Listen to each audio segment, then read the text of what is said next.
Hi guys, അപ്പോൾ ഇന്ന് വൈകുന്നേരം ഒന്ന് ബീച്ചിൽ പോയിട്ട് വരാമെന്ന് വെച്ച്. അപ്പോൾ നമ്മൾ വലിയ പറമ്പ് ബീച്ചിലോട്ടാണ് പോകുന്നത്. ഞാനും ഏച്ചിയും അച്ചൂട്ടനും കൂടിയിട്ടാണ് പോകുന്നത്. നമ്മളിങ്ങനെ ഇടയ്ക്കിടയ്ക്ക് ബീച്ചിലെല്ലാം പോയിട്ട് റീലെല്ലാം എടുക്കാറുണ്ട്. ഇപ്പം കുറച്ച് ദിവസമായി പോകാത്ത ബീച്ചിൽ. അപ്പോൾ എന്തായാലും ഇന്ന് പോകാമെന്ന് വിചാരിച്ച്. അപ്പോഴാണ് നമ്മൾ പോകുന്ന വഴിക്ക് ഇതേ ബിച്ചു ചേച്ചി അവിടെ ഇരിക്കുന്നുണ്ട്. അങ്ങനെ ബിച്ചു ചേച്ചിനോട് ചാറ്റും പറഞ്ഞ് നമ്മൾ നേരെ ബീച്ചിലോട്ട് വിട്ടു. ഗൈസ്, ഇവിടെ നിന്നാണ് വീഡിയോ എടുക്കുന്നത്. ഇവിടെ വലിയ ഒരുങ്ങൊന്നുമില്ല. ഗൈസ് നോക്കൂ, ഇതേ ഒരു വണ്ടി വരുന്നു. അത് ഇവിടുന്ന് കാണാൻ പറ്റും. നമ്മൾ ഈ റോട്ടിൽ നിന്ന് റീൽ എടുത്തിട്ടുണ്ടായിരുന്നു. അതിന് ഏകദേശം 4 മില്യൺ വ്യൂസ് ആയി. അപ്പോൾ അതിലെ കോമൺ കമൻറ്റ് എന്ന് പറയുന്നത് ഇങ്ങനത്തെ വളവ് നല്ല വീഡിയോ എടുക്കാവോ, പെട്ടെന്ന് വണ്ടി വരില്ലേ എന്നൊക്കെയാണ്. അപ്പോൾ അതിനെക്കുറിച്ചിട്ടാണ് ബിച്ചേച്ചി പറയുന്നത്. ഞങ്ങൾ അങ്ങനെ ബീച്ചിലെത്തി ഗൈസ്. വലിയ ആൾക്കാരൊന്നും ഉണ്ടാവില്ല. ഇപ്പുറത്തെ സൈഡ് അങ്ങനെ ആൾക്കാരുണ്ടാവില്ല. അപ്പുറമാണ് കുറേ ആൾക്കാരുണ്ടാകുന്നത്. ഞങ്ങൾ റീൽസും കാര്യങ്ങളെല്ലാം എടുക്കുന്നതുകൊണ്ട് തന്നെ ഇപ്പുറത്തെ സൈഡിലോട്ടാണ് കൂടുതൽ വരാറുള്ളത്. അപ്പുറത്തോട്ട് അങ്ങനെ പോകാറില്ല. കുറേ ആൾക്കാരെല്ലാം ഉണ്ടാകുമ്പം അവർക്ക് ഒരു ഇതായി നമുക്കൊരു ഇതായി. ഇതാകുമ്പോൾ ആരുമില്ല, നമുക്കെടുക്കാം. അങ്ങനെ ഞങ്ങൾ കുറേ നേരം ബീച്ചിലൊക്കെ കളിച്ച് അവിടെ ഊഞ്ഞാലൊക്കെ കെട്ടിയിട്ടുണ്ടായിരുന്നു. അതിലൊക്കെ കുറച്ചൊരാടി.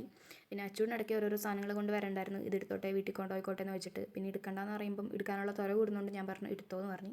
അങ്ങനെ ബീച്ചിൻ്റെ അറ്റം പറഞ്ഞ് ഞങ്ങൾ നേരെ വീട്ടിലോട്ട് വിട്ട് അച്ചൂടിനെ വീട്ടിലാക്കി നമ്മൾ നേരെ പ്രാക്ടീസിന് പോയി. അങ്ങനെ അവിടെ പോയിരുന്നപ്പോഴാണ് വിശപ്പ് തുടങ്ങിയത്. അങ്ങനെ അപ്പുറത്തെ വീഡിയോ പോയിട്ട് ഞങ്ങൾ ലേസും വെള്ളമൊക്കെ വാങ്ങി തിന്നു ഗൈസ്. അപ്പോൾ ഇന്ന് ഇത്രയുള്ളൂ.